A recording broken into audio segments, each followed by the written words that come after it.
All right, y'all, so this has been a popular request. Y'all wanting to see the higher end Ego mowers and how they compare and stack up. What I have here are the two 1000 series mowers, which were just released this year in 2025. And this is the 1100 series that was released last year.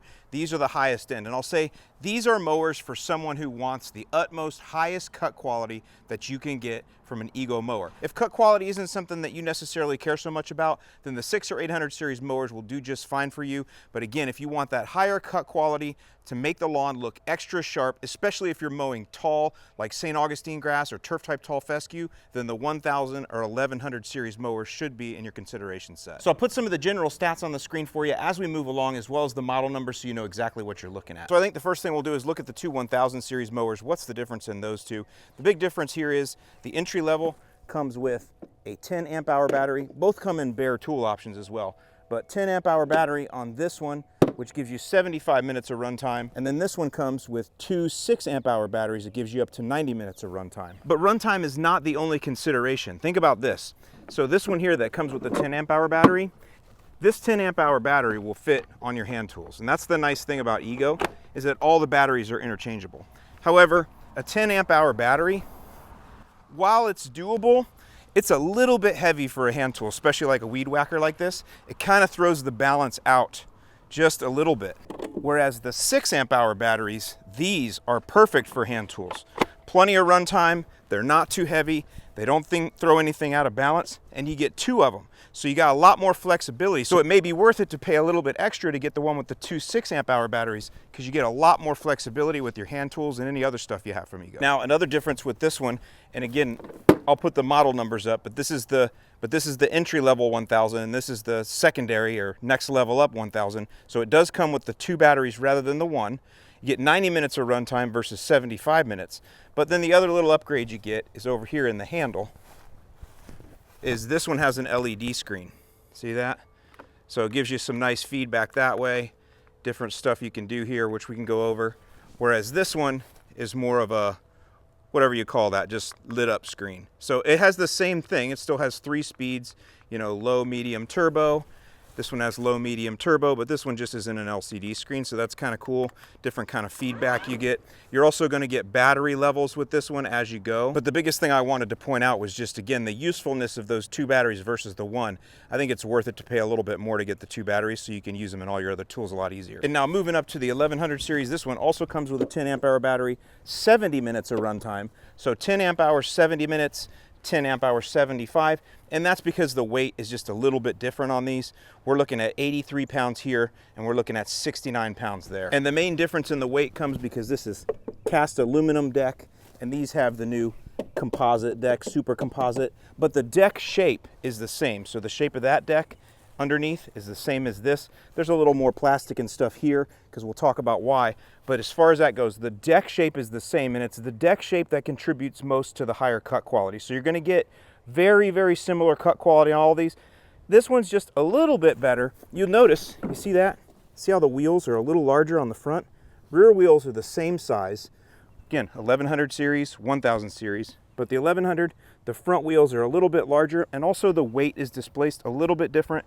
There's a little more weight forward on this one. So you do see or realize a little bit better cut quality here than here, but hardly notice. And since we're on it, the 1100 series, no LCD screen here. It's more, I don't know if it's the word is dumb screen or what, but just buttons and lights. So just to orient this right, 1100 series, no LCD screen. 1000 series entry-level model, no LCD screen. Mid-model 1000 series does have the LCD screen.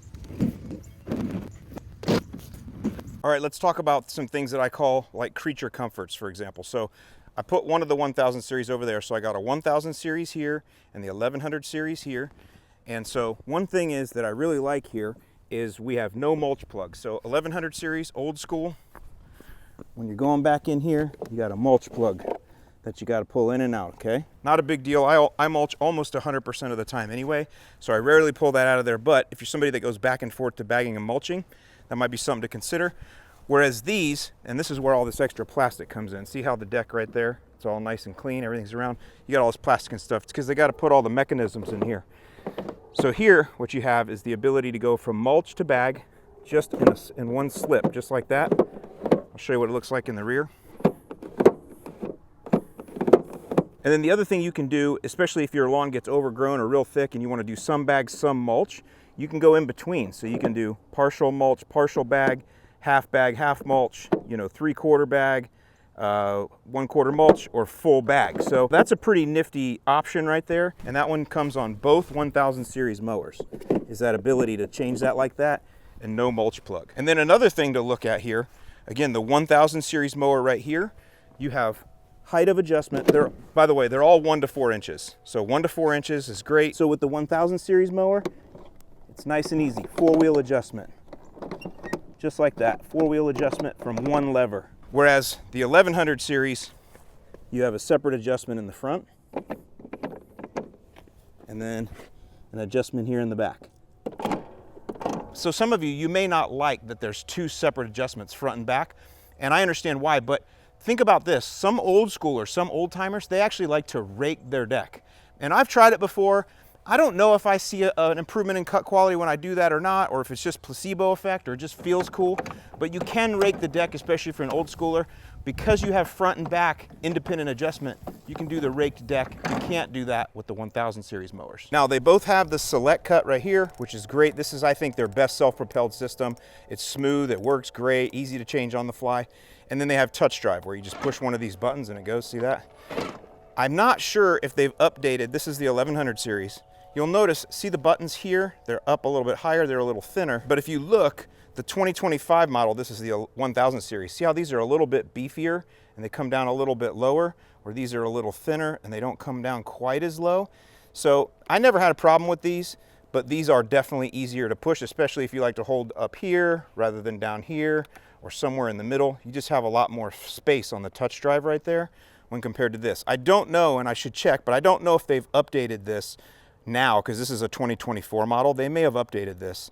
So either way, when you go to look or if you go to buy, just check, because it is kind of nice to have that larger, beefier touch drive button right there. Now, one of the things I like about all Ego mowers is this easy here, easy handle. Pop it down, pop it right up, and now it stands up. You can get under to sharpen the blade. Also for storage, that makes it super easy. One nice thing about the 1000 series mowers, they do the same thing, but then you also have the ability to fold the hand, push the handle down, so it's just a little bit more compact. Where you can see here with the 1100 series model, that doesn't do that. So that's a small variance, but some of you, if you're transporting this in a truck or something a lot, or in the back of a car, that actually may make a difference being able to push that handle down like that. So I've said it a couple times, the 1100 series gets a little bit better cut quality. I mentioned the weight's a little bit further forward. It actually weighs more than these do, and the front wheels are a little bit larger. But the real reason I believe that one gets just a little bit better cut quality, with the 1100 series, you have 11.1 foot-pounds of torque and 3,350 RPM. And with these, you get 10.6 foot-pounds of torque and 3,200 RPM. And so it's all those things coupled together, the little bit of extra weight, the larger wheels, the weight displacement, the higher RPM, the more torque. The 1100 series here does get just a little bit better cut quality. And it's because of that I actually enjoy mowing with the 1100 series just a little bit more. But really, besides the cut quality, the biggest thing I do care about is, do I enjoy the mow? Are these mowers easy to mow with? Are they fun to mow with? And the answer is yes. You got a lot of different ways you can adjust them. Handle adjustment, height adjustment, down like that for a short guy like me, or you can bring it up a little bit like that. So all of that kind of stuff is there. But just in general, these are very good mowers. You can kind of sit back on it and do a leisurely mow, or you can kind of get up on it and do an active mow, but easy. You're not fighting it. They get through the turf fine. They have plenty of power. So it is an enjoyable mower to use, and that's the second most important thing next to the cut quality. Now again, I'll put the prices up here again for you. Is it worth it to pay that extra little bit of money to get that 1100 series for that little bit better cut quality? I don't really know, because I actually like the fact that we have no mulch plug on these. That's pretty easy. You can do the half mulch, half bag. I kind of like that a lot. I also like the single point height adjustment, because I've got right here Viridian St. Augustine that I mow at like 3 inches, and then back there I have Floritan that I mow at 4 inches. So I'm and then on the other side over there I have Zoysia. So I'm actually constantly changing the height adjustment, which with the 1100 series, being that it's 2 independents, I have to change it twice. And so the 1000 series mowers, they're much easier to change the height adjustment. So I guess if it was up to me, if I was going to go back and I was going to get one of these, I would get the middle version, the 1000 series, the middle version with the 2 6-amp-hour batteries, so that I could use them in all of my hand tools. Super easy that way, lots of flexibility. accessibility that way, but I'm still gonna get really good cut quality here, and I'm gonna have those creature comforts that I really like. So there you go, y'all. There's my overview of the Ego high-end 1000 series and 1100 series mowers. I'm sure I didn't cover everything, so any other questions that have come up, if you're looking at buying one of these, leave them in the comments below and I'll do my best to answer them and give you my opinion from there. With that, I wanna thank you for watching The Lawn Care Nut, and I'll see you in the lawn.